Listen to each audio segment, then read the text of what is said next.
Iba a été d'abord camarade dans la même famille politique, puis au sein d'une même famille syndicale, avant que le destin ne fasse de nous des voisins au sein du même quartier. J'allais dire riverains de la même ruelle, pratiquant dans la même mosquée le matin comme le soir. Comme s'il n'avait fait que cela, Iba Ndiaye Diadji saisissait et savait cultiver la symbolique substantielle de chacun de ces cadres d'échange et d'interaction. L'engagement politique, la servitude syndicale, la responsabilité citoyenne et la foi ont toujours guidé et soutenu ses actes et nourri ses rapports avec ses amis. Notre amitié s'est donc construite à l'image d'une avalanche qui a grossi en traversant tous ces espaces que nous avons partagés au fil du temps.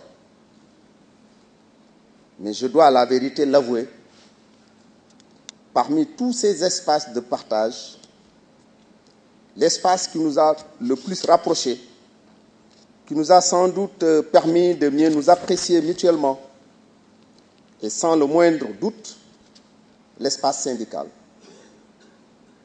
Il a été secrétaire général, personne morale du Sud-Est, incarnation d'un idéal commun, de valeurs et principes. Et moi, secrétaire chargé des enseignements spéciaux, du trésorier du Sud-Est, et surtout chargé de contrôler la conformité et la régularité des actes en tant que président de la commission de contrôle. Cette dernière posture m'a permis de jauger sa rigueur, son esprit d'abnégation, sa probité morale et son souci de transparence et de loyauté dans la gestion du bien commun. Notre amitié n'est donc pas née par la magie des sentiments spontanés, mais plutôt du fait de pratiques éprouvées autour de ce que nous avions de commun, de plus cher, le Sud-Est, pour lequel chacun de nous a sacrifié une partie importante de sa vie.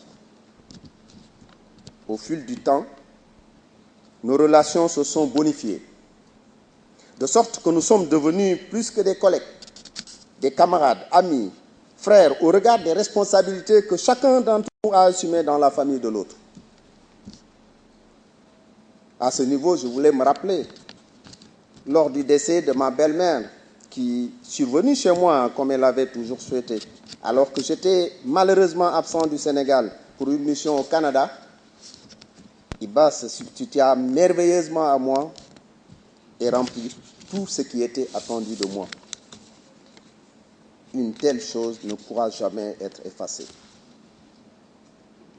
C'est qu'il me vouait une profonde affection, une grande confiance.